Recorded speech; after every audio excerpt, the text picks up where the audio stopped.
కొన్నిసార్లు మనం ఏం చేయాలంటే ఎంత తెలియగలిగిన వాళ్ళమైన కొన్నిసార్లు పప్పులో కాలేస్తూనే ఉంటాం. అందుకని మనం ఏం చేయాలంటే వినాలి, విన్న వాటిని రాసుకోవాలి. చదివినంతసేపు బాగానే అర్థమైనట్టు ఉంటుంది. బైబిల్కున్న ప్రత్యేకత ఏంటంటే ఎన్నిసార్లు చదివినా కొత్తగా ఉంటుంది. ఎందుకయ్యా అంటే కదా, ఆ మాటలలో ఉన్న జీవం అలాంటిది. అది ఎప్పుడు ఫ్రెష్గానే ఉంటుంది.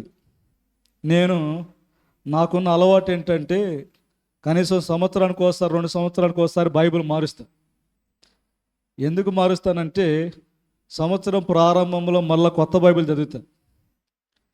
ఎందుకు కొత్త బైబిల్ చదువుతానంటే మరలా అధ్యాయం చదివేటప్పుడు దేవుడు ఏమైనా కొత్త తలంపులు ఇస్తాడేమో, కొత్త విషయాలు ఏమైనా బయలుపరుస్తాడంటే కొత్త బైబిల్ చదవటం మొదలు పెడతాను.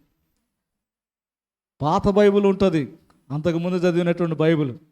ఈ బైబిల్ ఆ బైబిల్ దగ్గర పెట్టుకొని చూస్తాడు. మీరు కనుక నా బైబిల్ చూస్తే నా బైబిల్ అన్ని గీతలు శైలి ఏదో ఒకటి రాసి ఉంటుంది. ఎందుకనంటే చదివేటప్పుడు దేవుడు ఏదో ఒక విషయం నాకు నేర్పిస్తూ ఉంటాడు, బయలుపరుస్తూ ఉంటాడు. వెంటనే అక్కడ నేను పెన్నుతో నోట్ చేసుకుంటూ ఉంటాను. అలాగే నా బైబిల్ అంతా కూడా ఏదో పేజీలో రాసి ఉంటుంది. ఖచ్చితంగా ఏమీ రాయకుండా అయితే ఏమి ఉండదు, ఖచ్చితంగా ఉండదు. కనుక కొత్తగా మళ్ళీ చదువుతున్నప్పుడు దేవుడు మళ్ళీ కొత్త తలంపులు ఇస్తూ ఉంటాడు. మరలా వాటిని ఏం చేస్తుండాలా? కొన్నిసార్లు మనం ఏం చేస్తూ ఉంటామంటే ఇక పాత బైబిలే సంవత్సరాల తరబడి పట్టుకొని ఇక చేసిన బోధలే చేస్తూ ఇక అదే ప్రసంగాలు, అదే అంశాలు, ఇక అయ్యే విషయాలు. అలా ఉండొద్దు. సంవత్సరాలు గడుస్తున్న కొలది ఆయన కార్యాలు నూతనపరచబడుతున్నట్లుగా మనం కూడా నూతనమైన విషయాలు ఏం చేయాలంటే ప్రజలకు బోధించాలి. అప్పుడు ప్రజలు వినటానికి ఎక్కువ ఆసక్తిని కనబరుస్తూ ఉంటారు. సరే, ఒక ఆయన ఇలాగ సెమినార్కి వచ్చాడు, బైబిల్ చదవమని చెప్పారు. కనుక ఆయన ఇంటికి వెళ్ళి బైబిల్ చదవటం మొదలుపెట్టాడు. బైబిల్ చదవటం మొదలు పెడితే ఆదికాండం నుంచి మొదలు పెట్టాడు. ఆయన 6వ అధ్యాయానికి వచ్చాడట. 6వ అధ్యాయం ముగింపులోకి వచ్చేసరికి నోవహు అట్లు చేసిననుందట. ఏమండి, ఆ తర్వాత మరలా కొంచెం ముందుకు వెళ్ళాడు, అబ్రహాము అట్లు చేసినందట. ఆ తర్వాత నిర్గమాకాండం చదివితే మోషే అట్లు చేసిననుందట. సంఖ్యాకాండంలోకి వచ్చేసాడు. సంఖ్యాకాండంలో మీరు అట్లు చేయనిడలా యెహోవా దృష్టికి పాపము చేసిన వారు అగుదురు అన్నాడట. సంఖ్యాకాండం 32:23లో ఉంటుంది ఆ మాట కదా. మీరు అట్లు చేయనిడలా యెహోవా దృష్టికి పాపము చేసిన వారు అగుదురని ఆ మాట చదివాడు. అరే, నోవహు అట్లు చేశాడు, అబ్రహాం అట్లు చేశాడు, మోషే అట్లు చేశాడు. అట్లు చేయకపోతే పాపము చేసిన వాళ్ళు మగ్గుతాం అనుకొని మరుసటి రోజు ఆదివారం చర్చికి వస్తా ఈయన ఏం చేశాడంట, అట్లు చేసుకొని పాస్టర్ గారి దగ్గరికి వచ్చాడంట. పాస్టర్ గారు మీరు బైబిల్ చదవమన్నారు, బైబిల్ చదివాను. చదివితే నోవహు అట్లు చేశాడు, అబ్రహాం అట్లు చేశాడు, మోషే అట్లు చేశాడు. అట్లు చేయకపోతే పాపము చేసిన వాళ్ళు అగుతారని బైబిల్ చెప్పింది. కనుక అందుకే నేను ఏ పాపం చేయటం నాకు ఇష్టం లేదు, అట్లు చేసుకొని వచ్చానన్నాడంట. ఏమండి, ఆయన చదివేటప్పుడు ఏమర్థం చేసుకున్నాడంటే అట్లు చేయాలని చెప్పేసి నేర్చుకున్నాడట. కొన్నిసార్లు యూట్యూబ్లో వింటూ ఉంటే, యూట్యూబ్లో చూస్తూ ఉంటే ఇలాంటి పరిస్థితులే ఉంటాయి. కనుక కొంచెం జాగ్రత్తగా మనం చదివేది వినేది జాగ్రత్తగా వినాలి. లేకపోతే ఇప్పుడు అన్నీ వంట చేయటం ఎవరికి రావటల్లా. ఇప్పుడు ఏమవుతుంది, అన్నీ యూట్యూబ్లో చూసి ఏం చేస్తున్నా అన్నీ నేర్చుకుంటారు. చూసేది జాగ్రత్త చూడాలి, చెప్పేది సరిగ్గా జాగ్రత్తగా వినాలి. లేకపోతే ఏమవుతుందంటే నువ్వు అనుకున్నది రాదు, మరొకటి వస్తుంది. ఓకే, సో కాబట్టి దేవుని వాక్యాన్ని చాలా జాగ్రత్తగా పరిశీలనగా చదవాలి. చదివేటప్పుడు మనం కొన్ని విషయాలు గమనించాలి. త్వరగా నేను చెప్తాను. ఏమి గమనించాలంటే, ఒకటి, మనం కొన్ని ప్రశ్నలు వేసుకోవాలి. ఏమిటి ఆ ప్రశ్నలు అంటే నేను ఎప్పుడు చెప్తాను, 5Ws అనేటువంటి క్వశ్చన్. 5Ws అంటే ఏంటండి అని మీరు అడగొచ్చు. 1 who, 2 what, 3 okay where, 4 when, 5 why, కొన్నిసార్లు హౌ, ఓకే, బైబిల్ చదివేటప్పుడు ఒక అధ్యాయాన్ని తీసుకున్నాం, అధ్యాయాన్ని చదువుతున్నాం కదా, జాగ్రత్త గుర్తుపెట్టుకొని. పుస్తకంలో ఎన్ని అధ్యాయాలు ఉన్నాయి? ఆది కాండంలో 50 అధ్యాయాలు ఉన్నాయి, నిర్గమాకాండంలో 40 అధ్యాయాలు ఉన్నాయి. ఓకే, లేవియాకాండంలో 23, సంఖ్యాకాండం 27, ద్వితీయోపదేశకాండం 34 అధ్యాయాలు ఉన్నాయి. కనుక ఇప్పుడు అధ్యాయము వారీగా చదువుతున్నప్పుడు అధ్యాయములో ఏమున్నాయో తెలుసుకోవాలంటే మనం కొన్ని ప్రశ్నలు వేసుకోవాలి. ఏమిటంటే మొదటి ప్రశ్న, ఎవరు? హూ అంటే ఎవరు? ఈ అధ్యాయములో ఎవరున్నారు? ఎవరిని గురించి చెప్పారు? ఎవరితో చెప్తున్నారు? దేని గురించి చెప్తున్నారు? ఎవరు అనేటువంటి ప్రశ్న వేసుకోవాలి. బైబిల్ స్టడీ చేసేటప్పుడు ఎప్పుడు కూడా మనం ఏం ప్రశ్న వేసుకోవాలంటే, ఈ అధ్యాయములో ఎవరున్నారు, ఎవరెవరున్నారు, ఎవరి గురించి చెప్తున్నారు, ఎవరితో చెప్తున్నారు అనేటువంటిది మొదటి ప్రశ్న. హూ అనేటువంటి ప్రశ్న వేసుకోవాలి. రెండవది వాట్ కదా, వాట్ అంటే ఏమిటి? చెప్పే ఆయన ఏం చెప్పాడు, దేని గురించి చెప్పబడింది కదా, ఏ విషయం గురించి చెప్పబడింది అనేటువంటి ప్రశ్న వేసుకోవాలి. తర్వాత ఆయన ఎక్కడుండి చెప్పాడు? వేర్ అంటే ఎక్కడ, ప్లేస్ గురించి చెప్తా ఉంటుంది కదా. ఎక్కడ అంటే ఎక్కడుండి చెప్పాడు. మనకి బైబిల్లో చాలా ప్లేసులు కనబడతాయి. ఎవరెవరు ఎక్కడెక్కడ ప్రార్థన చేశారు, ఎక్కడెక్కడున్నారు. నేను ఆది కాండం నుంచి చదువుతున్నప్పుడు ఒక ఆయన చెట్టు చాటుని కనిపించాడు, ఒక ఆయన చెట్టు మీద కనిపించాడు, ఒక ఆయన చెట్టు కింద కనిపించాడు కదా. చెట్టు చాటున ఉన్నది ఎవరు? ఆదాం. మరి చెట్టు మీద ఉన్నది ఎవరు? చెట్టు కింద ఉన్నది ఎవరు? నతానియేలు కదా. కనుక ఎక్కడ అనేటువంటి మన ప్రశ్న వేసుకుంటే వాళ్ళు ఎక్కడెక్కడున్నారో మనకు అర్థమవుతాయి. ఒక మనుషుడు యెరూషలేము నుంచి యెరికోకు దిగి వెళుతున్నాడట. ఎక్కడి నుంచి ఎక్కడికి వెళ్తున్నాడు? యెరూషలేము నుంచి యెరికోకు దిగి వెళుతున్నాడు. దిగి వెళితే ఏమవుద్ది కదా, ఇంగ్లీష్లో బాగుంటుంది. He went up, went down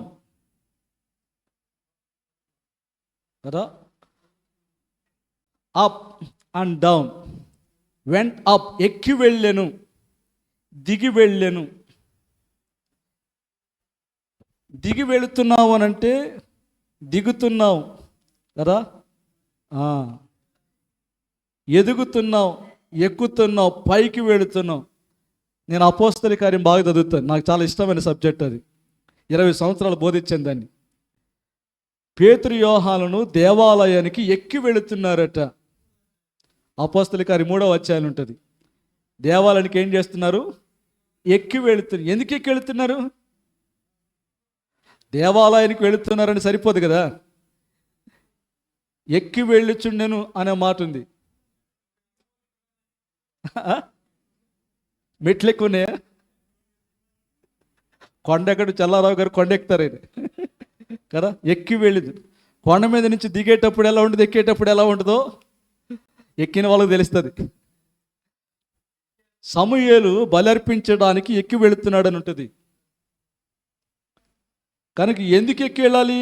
Morya పర్వతానికి అబ్రహాము ఇస్సాకుని తీసుకుని ఎక్కి వెళుతున్నాడు. బైబిల్లో ఎక్కి వెళుతున్నటువంటి సందర్భాలు చాలా ఉన్నాయి, దిగి వెళుతున్నటువంటి సందర్భాలు. కనుక స్థలము గురించి అక్కడ మెన్షన్ చేస్తాడు. యెరూషలేముకి యెరికోకి ఉన్న వ్యత్యాసం ఏంటి? యెరూషలేము ఎక్కడుంది, యెరికో ఎక్కడుంది కదా. యెరూషలేముకున్న ప్రాధాన్యత ఏంటి, యెరికోకున్న ప్రాధాన్యత ఏంటి, ఈ 2 పట్టణాలకున్న విశిష్టత ఏంటి అనేటువంటిది మనం తెలుసుకోవాలి. ఓకేనా. సో కనుక ప్లేస్ అనేటువంటి చాలా ప్రాముఖ్యం. ఏసాని గారు ఒక పాట రాశారు, ఊరు మంచిదే కానీ ఓటలన్నీ, అంతేనా? ఊరు మంచిదే కానీ ఏమైనా యెరికో పట్టణంలో ఉన్నటువంటి నీళ్లు ఏమైపోయినాయి? చేదైపోయినాయి. కనుక చేదైన నీళ్లను మరలా ఏం చేయాలి? మధురంగా మార్చాలి. కనుక ప్లేస్ అనేటువంటిది చాలా ఇంపార్టెంట్. అందుకే ఎవరు, ఏమిటి, ఎక్కడ. తర్వాత ఎప్పుడు, వెన్ అంటే ఎప్పుడు, ఏ సమయంలో. ఇందాక అపోస్తల కార్యం 3వ అధ్యాయంలో పగలు 3 గంటల వేళ దేవాలయమునకు ఎక్కి వెళుతున్నారు. టైమ్ ఈజ్ మెన్షన్ కదా, సమయము ఎప్పుడు. కొన్ని సందర్భాల్లో సమయానికి చాలా ప్రాధాన్యత ఇవ్వబడింది కదా, సమయము చాలా విలువైంది. నేను ఎప్పుడు చెప్తా ఉంటాను, సమయము అవకాశం అనేటువంటి ఒకసారే వస్తాయి, మరలా రావు. వచ్చిన సమయాన్ని, ఇచ్చిన అవకాశాన్ని ఉపయోగించుకోవాలి, సద్వినియోగం చేసుకోవాలి. నేను ఎక్కడైనా ఇలాంటి కాన్ఫరెన్స్లు పెట్టినప్పుడు నేను చెప్తా ఉంటాను, మరలా నేను వస్తానో లేదో నాకు తెలియదు, ఇది ఒక అవకాశం. ఈ అవకాశాన్ని ఏం చేయాలంటే మీరు జాగ్రత్తగా యూటిలైజ్ చేసుకోవాలి, ఉపయోగించుకోవాలని చెప్తాను. కనుక సమయము, అవకాశము మరలా రావండి. ఆ సమయానికి నువ్వు ఉంటావో ఉండవో తెలియదు, నేను ఉంటానో లేదో తెలియదు. కనుక ఎప్పుడు అనేటువంటి మనం ప్రశ్న వేసుకోవాలి. తర్వాత వై, ఎందుకు జరిగింది అలాగు. ఎవరు, ఎప్పుడు, ఎక్కడ, ఎందుకు కదా ప్రశ్న వేసుకోవాలి. వై, ఎందుకు, ఎప్పుడు, ఎలా, ఏమిటి, ఎవరు. ఓకేనా, రైట్. ఇప్పుడు మార్కు సువార్త 2వ అధ్యాయం చదివితే కపెర్నహూము అనేటువంటి ఊరిలోనికి యేసు ప్రభువారు మరలా ఆయన కపెర్నహూమునకు వచ్చినాడు. మరలా ఆయన అంటే మరలా అనే మాట ఎందుకు వాడాడు? ఆల్రెడీ అంతకుముందు ఒకసారి కపెర్నహూముకు వచ్చాడు, అందుకనే మరలా అనే మాట అక్కడ వాడబడింది. కనుక మరలా అని చదివినప్పుడు ఏమర్థమవుతుందంటే ఆయన 2వసారి కపెర్నహూమునకు వచ్చినప్పుడు ఆ ఇంట ఏమి లేదు, స్థలము లేదు, జనమంతా కూడా కిక్కిరిసిపోయి ఉన్నారు, విస్తారంగా ఉన్నారు, ఆ ఇంట ఖాళీ లేదు. ఇప్పుడు 4 మనుషులు ఒక పక్షవాయు కలిగిన వాడిని మోసుకొని వచ్చారు, మంచంతో మోసుకొని వచ్చారు. నేను బైబిల్ కొంచెం బాగా చదువుతాను, మీలాగా చదవలేను, కానీ కొన్నిసార్లు కొంచెం తక్కువగా నాకున్న పరిధిలో నేను అర్థం చేసుకొని చదువుతాను. మార్కు సువార్త 2వ అధ్యాయంలో 4 మనుషులు ఒక వ్యక్తిని మోసుకొచ్చారు.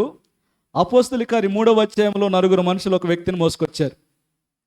ఆ 4కి ఈ 4కి ఉన్న వ్యత్యాసం ఏంటి? సినిమా కాదండి, ఆ 4 కదా, ఆ 4 ఏ 4? పక్షవాయు కలిగిన వాడిని మోసుకొని వచ్చిన ఆ 4కి, కుంటి వాడిని మోసుకొని వచ్చిన ఆ 4కి చాలా వ్యత్యాసం ఉంది. ఆ 4 వాడిని ఎందుకు మోసుకొచ్చారంటే డబ్బు కోసం వాడిని మోసుకొచ్చారు. మార్కు సువార్త 2వ అధ్యాయంలో వీడిని ఎందుకు మోసుకొచ్చారంటే వాడిని ఎలాగైనా బాగు చేయాలి, వాడు బాగుపడాలి, స్వస్థత పొందాలి కదా, వాడికి మేలు జరగాలని చెప్పేసి అని విశ్వాసంతో ప్రయాసతో వాడిని మోసుకొచ్చారు. నేను చదువుతూ ఉంటాను. ఇప్పుడు యేసు ప్రభువారు లోపల ఉండి బోధిస్తూ ఉన్నాడు, లోపలికి వెళ్ళడానికి స్థలం లేదు. కనుక ఆ 4 ఎంతో దూరం నుంచి మోసుకొని వచ్చారు. మోసుకొచ్చిన వాళ్ళు, అయ్యా ఖాళీ లేదు, మీటింగ్ అయిపోయిన తర్వాత యేసు ప్రభుని కలువు, ఆయనతో చెప్పు, ఆయన వచ్చి నీ కోసం ప్రార్థన చేస్తాడో, నేను బాగు చేస్తాడని చెప్పి అక్కడ వదిలిపెట్టేసి వాళ్ళు వెళ్ళిపోలే. వాళ్ళు ఏం చేశారు? ఇంటి దాకా తీసుకుని వచ్చిన వాళ్ళు యేసయ్య దగ్గరికి తీసుకుని వెళ్ళలేమా అని చెప్పేసి అని ఆలోచన చేసి ఇంటి పైకి వెళ్ళి దాన్ని కప్పు తీసి ఏం చేశారు? ఆ మంచాన్ని త్రాళ్లతోని యేసయ్య ఎదుట వాడిని దించారు కదా. మార్కు సువార్త 2వ అధ్యాయం విషయాలు ఉంటాయి. ఇప్పుడు యేసు ప్రభు ఎదుట దించబడిన ఆ పరుపుని, లేదా మంచం మీద ఉన్న పక్షవాయు కలిగిన వ్యక్తిని యేసు ప్రభు చూసినప్పుడు నాకు అక్కడ నేను నోట్ చేసుకున్నటువంటి మాట ఏంటంటే, యేసు వారి విశ్వాసమును చూసి, పక్షవాయువు కలిగిన వాడిని చూడాల, వాడు ఎంత బాధపడుతున్నాడో, ఎన్ని సంవత్సరాలుగా బాధపడుతున్నాడో, ఏ స్థితిలో ఉన్నాడని వాడిని చూస్తున్నా ప్రభు. ఎవరిని చూస్తున్నాడు? వాడిని మోసుకొని వచ్చిన ఆ నలుగురిని గురించి ప్రభు చూస్తున్నాడు. అక్కడ ఉంటుంది, యేసు వారి విశ్వాసమును చూసి. నేను అనుకుంటాను, ఆ నలుగురు యొక్క విశ్వాసం ఎట్లా కనపడిందయ్యా? ఆ నలుగురి విశ్వాసము యేసు ప్రభుకి ఎలా కనపడింది? నేను కొంచెం ఆలోచన చేస్తా. పైనుండి ఈ పక్షవాయు కలిగిన వాడిని దించిన తర్వాత ఇప్పుడు యేసు ప్రభు వీడిని చూశారు, ఒక్కసారి పైకి చూశాడట. పైకి చూసేసరికి ఆ నలుగురు యొక్క ముఖాలు, నేను ఇలా ఆలోచన చేస్తాను, వారి కళ్ళలో నుంచి కన్నీళ్లు పడుతున్నాయి ఈ పక్షవాయు కలిగిన వ్యక్తి మీద. వారి యొక్క దేహము నుంచి చెమట గారుతుంది. ఆ చెమటను, కన్నీళ్లను, వారి ప్రయాసను, సమర్పణను, త్యాగాన్ని, వారి పట్టుదలను, వీటన్నిటినీ ప్రభు చూశాడు. అందుకని వీడి విశ్వాసమును చూడలేదు, కానీ వారి విశ్వాసాన్ని చూసి ఏమన్నాడంటే, కుమారుడా నీ పాపాలు క్షమించబడి ఉన్నవి అని అన్నాడు. కనుక ఇప్పుడు ఆ నలుగురు కపెర్నహూము పట్టణానికి మోసుకొని వచ్చారు. ఎంత దూరం నుంచి, ఎక్కడి నుంచి మోసుకొచ్చారో తెలీదు మనకి. కపెర్నహూము గురించి నేను చదువుతున్నప్పుడు, కపెర్నహూము అంట మన విశాఖపట్నం లాంటిదట, సముద్ర తీరాన్ని ఉంటుంది కపెర్నహూము. ఏమండి? కపెర్నహూము. కనుక ఇప్పుడు ఆ కపెర్నహూములు ఎక్కువ మంది ఎవరుంటారంటే, చాలా ధనవంతులైన వారు ఉంటారట. మంచి విలాసవంతమైనటువంటి గృహాలు సముద్ర తీరాన మంచి ప్యాలెస్లు కట్టుకుని ఉంటారు. శతాధిపతి ఎక్కడి నుంచి వచ్చాడు? ఆయన కపెర్నహూము నుంచి వచ్చాడు. కనుక ఆ రోజుల్లో రోమా చక్రవర్తులు, శతాధిపతులు వీళ్ళందరూ కూడా ఎక్కడుండేవాళ్ళంటే కపెర్నహూములో నివాసం చేసేవారు. అందుకని కపెర్నహూముకు యేసుప్రభువు వారు వచ్చినప్పుడు పక్షవాయు కలిగిన వ్యక్తిని ఈ నలుగురు మనుషులు వాళ్ళు ఎక్కడి నుంచి మోసుకొని వచ్చారు చెప్పలేదు బైబిల్. ఏముందా? కపెర్నహూమునకు మోసుకొని వచ్చారని ఉంది, కానీ వారు ఎక్కడి నుంచి, ఏ ఊరు నుంచి తీసుకొచ్చారో కొన్నిసార్లు దేవుడు కొన్ని ప్లేసులు మెన్షన్ చేశాడు, కొన్ని ప్లేసులు మెన్షన్ చేయలే. ఎందుకు మెన్షన్ చేయలేదు, కొన్ని ఎందుకు మెన్షన్ చేశాడు అనేది అది ఆయన ఇష్టం. మనం అడగటానికి మనకి హక్కు లేదు. నన్ను ఎందుకు ఇలా చేశావు, ఆయన ఎందుకు అలా చేశావు అనడానికి మనకు అధికారం లేదు కదా. సో కనుక ఎందుకు, ఏమిటి అనేటువంటిది మనం ఒక అధ్యాయంలో విషయాలు తెలుసుకోవాలంటే మొదటి 5 ప్రశ్నలు వేసుకోవాలి. తర్వాత 6వది ఎలా, ఎలా, హౌ, అది ఎలా జరిగింది, హౌ ఇట్ ఈస్ పాసిబుల్, అది ఎలా సాధ్యమైంది. నేను జ్ఞాపకం చేస్తాను. బేతనియా గ్రామంలో మరియా మార్తలు ఉన్నారు, వారికి సోదరుడు లాజరు ఉన్నాడు కదా. వింటున్నారా?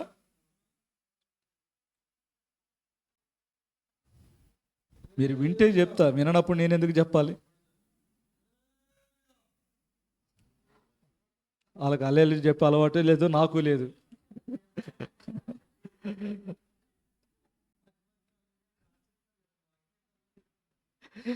మీరు మధ్య మధ్యలో అల్లెలు చెప్పే అలవాటు మీకుంది, నాకు లేదు అలవాటు. హల్లెలూయా. రైట్. పాస్టర్ గారు పాపం బాగా అలిసిపోయారు. వీళ్ళు ఎంత దూరం నుంచి ప్రయాణం చేసి వచ్చారో నాకు తెలీదు కదా. ఎన్ని కిలోమీటర్లు ప్రయాణం చేసి వచ్చారో మరి. రైట్. వింటున్నారు కదా? Okay, right. మీరు చాలా మంచివాళ్ళు, అందుకే మీరు బాగా వింటున్నారు, మంచిగా ఆలకిస్తున్నారు. మీరు ఆలకిస్తే రేపొద్దున మీ పిల్లలు కూడా ఆలకిస్తారు. మీరు ఆలకించకపోతే రేపొద్దున మీ పిల్లలు ఆలకించరు కదా. మనం ఆలకిస్తేనే రేపొద్దున మన పిల్లలు మన మాట ఆలకిస్తారు. రైట్. కనుక ఇప్పుడు ఏం చెప్తున్నాను, మరియా మార్తలు బేతనియా గ్రామంలో ఉన్నారు. యేసు ప్రభు వారు వేరే చోటు ఉన్నాడు. అప్పటికి లాజరు చనిపోయాడు. లాజరు చనిపోయిన వర్తమానం యేసు ప్రభు వారికి కబురు పంపించారు. ఆయన వెంటనే రాల. ఆయన ఎప్పుడు వచ్చాడంటే 4 దినాల తర్వాత వచ్చాడు. మార్త అంటది, ప్రభువా ఇప్పుడు వచ్చావా? మేము ఎలా ఉన్నామని చూసిపోదామని వచ్చావా, ఎలా ఏడుస్తున్నామని చూసిపోదాం వచ్చావా, లేకపోతే మేము ఇప్పుడు నీకు గుర్తొచ్చామా? పాస్టర్ గారు చెప్పిన టైంకి రాకపోతే ఏమంటారు విశ్వాసులు కదా? పాస్టర్ గారు చెప్పిన టైంకి రాకపోతే ఇక మరుసటి రోజు పాస్టర్ గారికి ఉందే, ఈ పాస్టర్ గారు మాకు అవసరం లేదు, ఇక ఈయన మాకు కొద్దిగా ఎందుకు అవసరంలో రానప్పుడు కదా. ఒకవేళ మార్తమ్మ కూడా అలాగే ఆలోచన చేస్తుందేమో. యేసుప్రభు వారు అన్నాడు, ఇంతకీ లాజర్ని ఎక్కడుంచారనంటే చనిపోయిన 4 రోజులైందే, సమాధి చేసేసామని. సరే పదండి సమాధి దగ్గరికి వెళ్దామని. సమాధి దగ్గరికి వెళ్ళిన తర్వాత ఇప్పుడు చనిపోయి 4 దినాలు అయిపోయి అప్పటికి కొంచెం దుర్వాసన వస్తూ ఉంటుంది బాడీ. ఇప్పుడు సమాధిలో ఉన్న లాజర్ని బయటికి తీసుకురావాలి, అది ప్రభు ఉద్దేశం. ఇప్పుడు సమాధి దగ్గరికి వెళ్ళిన తర్వాత ప్రభు అన్నాడు, సమాధి మీద రాయి తీసివేయండి అన్నాడు. ఏం చేయాలి? రాయి తీసివేయాలి. నేను చెప్తాను, దేవుడు కొన్ని అద్భుతాలు చేయాలంటే కొన్ని మనము చేయాలి. కొన్ని మనం చేస్తేనే ఆయన కొన్ని చేస్తాడు. ఆయన అన్నీ చేయడు, ఆయన కొన్నే చేస్తాడు. మనం ఏం చేయాలి? కొన్ని మనం చేయాలి. మనం చేసే పని ఏంటంటే అడ్డుగా ఉన్న రాయిని తీసివేయాలి. రాయి తీసివేయవలసిన పని ఎవరిదంటే మనది.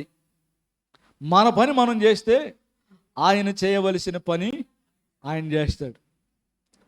రాయి తొలగిపోగునుగా కంటే రాయి తొలగిపోద్ది. చనిపోయిన లాజరు బయటికి రంటే లాజరు బయటకు వచ్చాడు, రాలేదా?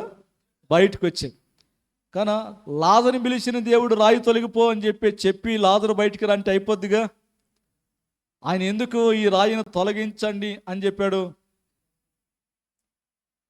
యేసు ప్రభువారు వారికి ఉన్న విశ్వాసాన్ని, వారికి ఉన్న విధేయతను, వారికి ఉన్న సమర్పణను పరీక్షించడానికి దేవుడు ఏం చేస్తాడంటే అక్కడ రాయి తీసివేయండి అన్నాడు. నేను జ్ఞాపకం చేస్తా, రాయి తీసివేయటం అంత సులభం కాదు. ఈ రాయి మా పూర్వీకులు పెట్టిన రాయి అండి, పురాతన కాలం నుంచి ఉన్నదండి, ఇది తీయటానికి వీలు పడదంట. బైబిల్లో చాలా రాళ్ళు ఉన్నాయి. ఇప్పుడు నేను ఆ రాళ్ళ గురించి చెప్పడం లేదు. బైబిల్లో చాలా రాళ్ళు ఉన్నాయి కదా. ఏ రాళ్ళు ఉన్నాయి? బోల్డ్ రాళ్ళు ఉన్నాయి. రాళ్ళ గురించి ప్రసంగం చేస్తే ఆ అద్భుతమైన ప్రసంగం వస్తుంది. రైట్. రాయి తీసివేయటం అది సాధ్యపడే విషయము కాదు. రాయి తీయటానికి వీల్లేదనేది ఒక గుంపు, మరొక గుంపు అంటారు తీయాల్సిందే అంటారు ఒక గుంపు. ఇప్పుడు 2 వర్గాల వాళ్ళు ఉన్నారు. 2 వర్గాల వాళ్ళు. ఒక వర్గం ఏమంటుందంటే తీయాల్సిందే అంటారు, ఇంకొక వర్గం ఏమంటుందంటే తీయటానికి వీల్లేదని. యేసు ప్రభు మధ్యలో ఉన్నాడు. ఇప్పుడు ఏం చేయాలి కదా? లాజరును బ్రతికించాలంటే అది ఎలా సాధ్యమవుతుంది? ఎలా కదా? How it is possible? దేవుడు బ్రతికించగలిగిన వాడే, సమర్థుడే. కానీ ఆయన అద్భుతం చేయాలంటే మనము కొన్ని తీసివేయాలి. దేవుడు మనల్ని ఆశీర్వదించాలంటే మనం కొన్ని చేయాలి. మనం చేయకుండా మనము ఆశీర్వదించబడలేము, దీవించబడలేము. కొన్ని విడిచిపెట్టాలి. కొన్ని పొందుకోవాలంటే ఏం చేయాలా? నేను ఎప్పుడు చెప్తా ఉంటాను, పైనున్న వాటిని అందుకోవాలంటే ఏం చేయాలి? సంకలో ఉన్నదాన్ని సంకలోనే ఉండాలి. నేను అందుకోవాలంటే అందుద్దా? అందుకోలేం. దాన్ని అందుకోవాలంటే దీన్ని ఏం చేయాలి? దీన్ని వదులుకోవాలి, దీన్ని విడిచిపెట్టాలి. కొన్ని పొందుకోవాలంటే కొన్ని విడిచిపెట్టాలి కదా. కొన్ని తీసివేసుకోవాలి. అది తీసివేయకుండా దేవా నీవు అద్భుతం చేస్తావు కదా, ఆశ్చర్యమైన కార్యం చేస్తావు కదా, నీవెందుకు చేయవయ్యా, ఎందుకు చేయవా అని మనం అడుగుతుంటాం. అబ్రహాముని పిలిచిన దేవుడు ఏమన్నాడు? నిన్ను ఆశీర్వదిస్తానన్నాడు. ఆశీర్వదిస్తానన్నవాడు ఏమన్నాడు? నీ దేశాన్ని, నీ బంధువులు విడిచిపెట్టేశాను, విడిచి నేను చూపించే దేశానికి నీవు వెళ్ళు, నేను నిన్ను ఆశీర్వదిస్తానని. నేను వీలైతే ముగింపులో నేను అబ్రహాముని గురించి కొన్ని విషయాలు అబ్రహాము కుటుంబం గురించి చెప్తాను. యాక్చువల్గా ఈరోజు నేను ఫ్యామిలీ కాన్ఫరెన్స్